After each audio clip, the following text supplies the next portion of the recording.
Hər vaxtınız xeyir. Mən yeni bir tarixi məkana gəldim. Təxminən orta əsrlərə aid edilir. Səngəçal Karvansarayıdır. Ümumi görünüşü bu formadadır, belə deyək, Karvansarayın. Və neçənci əsrə aiddir, bunun nə vaxt tikiblər?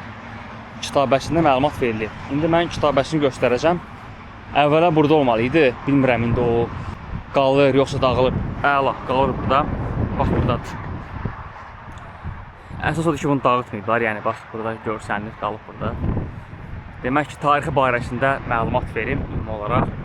Deməli, Səngəçal Karvansarayı 1439, təxminən 1440-cı illərdə tikilib, 2 mərtəbədən ibarətdir və 1-ci Şirvanşah Xəllulahın əmri ilə tikilib. Və bu yol uzanır, ümumiyyətcə gedir, üzü indiki belə deyim, Dağıstan tərəfə, Rusiya tərəfə uzanıb gedir və hər yolun üzərində də belə deyim, belə bir karvansaraylar var.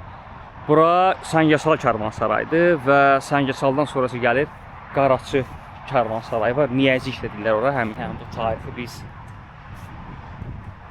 yaşatmalıyıq. Bunu yenidən bərpa eləmək lazımdır, mütləqdir bu. Baxın, burada və həmin hissədə tamamilə dağılıb kimi, yəni içəridə müəyyən işlər aparılır, təmizləyiblər, hər şey qaydasındadır. Bu da buranın, belə deyim, kitabəsidir.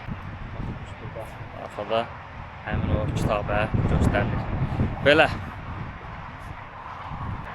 Bax, 2 mərtəbədən ibarətdir bura. Bura Karvansarayın həyətidir. Bax, belə. Amma düzü,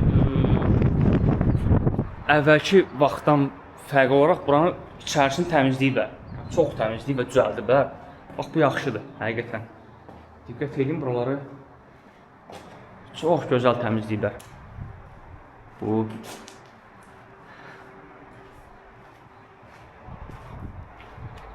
belə göründüyü kimi bura Karvansaranın otaqlarıdır. Keçək digər otaqlarına. Bura ümumiyyətcə 2 mərtəbədən ibarətdir. Bax, bu da buranın digər otağıdır. Belə. Yəni düzünü desəm, olduqca gözəl düzəldiblər içərini. Əvvəllər bura belə deyildi, yəni dağılmış vəziyyətdə idi içərisi. Daxil olmaq olmurdu. Yəni elementlər, detallar var, məsələn, bura sement vururlar və s. Yəni bax, bu nə ilə əlaqədardır? O vaxtı burada buranı restoran kimi istifadə edirdilər yerli əhali. Yaxşı ki, indi hal-hazırda bura dövlət tərəfindən qorunur, yəni. Bax, belə. Gözəl. Bura ümumi olaraq 2 mərtəbədən ibarətdir. İndi çıxıb 2-ci mərtəbəsinə çəkəcəm. Ümumi olaraq 2-ci mərtəbəsinə qalxdım. Buranın 2-ci mərtəbəsidir. Yəni burada belə bir otaqları var. Yəqin ki, bura belə deyim, o vaxt Karvansaray üçün ən belə deyim, VIP otaq sahilib. Çünki oradakı mənzərəyə baxın, dəniz mənzərəsidir. Şirvanşahların yadigarıdır. Belə buradan çıxaq. Karvansarayın. Bax, qarşıdan isə Ceyran keçməz çay keçir. Buradan gəlir, axır, gedir, tökür Xəzər dənizinə. Yəni, çox gözəl, belə deyim, yerləşməsi var buranın. Həddən artıq gözəl yerləşməsi var. Belə. Ümumi olaraq isə həyəti bax, bu formadadır. Bax, belə. 2 mərtəbədən ibarətdir. Burada həm xidmətçilər yaşayıb, eyni zamanda da gələn qonaqlar və belə deyim, digər şəxslər. Belə deyim, Karvansarayın su ilə təmin olunmasında burada vacib rol oynayan bir indiyə qədər belə deyim, Abşeron ərazisində, Abşeronda vacib bir qurğu olub. Bunlara ovdan deyirdilər. Ovdan nədir? Su quyusudur. Yəni bu quyunu qazırdılar və orada su saxlanırdı. Bütün o ətrafdan ki, belə su yığılırdı, soyuq olurdu.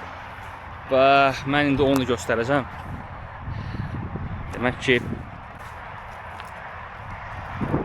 Karvansarayı su ilə təmin etmək üçün ovdanlardan istifadə olunur. Diqqət eləsəz, hələ də su qalıb burada, yığılıb. Bu böyük ehtimal qurun sulardır, amma belə deyim də, bu vaxtı ikən burada quyu suyu olur, insanlar bundan istifadə edir. Belə, gedək Şirvanşahlar tarixidir. Eyni zamanda da Azərbaycanın tarixidir. Bax belə, bu da ikinci ovdandır. Ha, burada eyni vəziyyətdədir. Bax, qurunçlar hamısı gəlib yığılıb bura. Diqqət edin. Bax, ovdan bu formada olur. Aşağıda quyu olur və quyuya su yığılır və həmin yığılmış suyu da istifadə edirlər. Belə, gözəl. Həqiqətən, yəni, çox gözəldir. Belə deyim, həmin dövrə gedib düşürsən sanki və həmin dövrü yaşamış olursunuz. Bura baş çəkin. Buranı görün və belə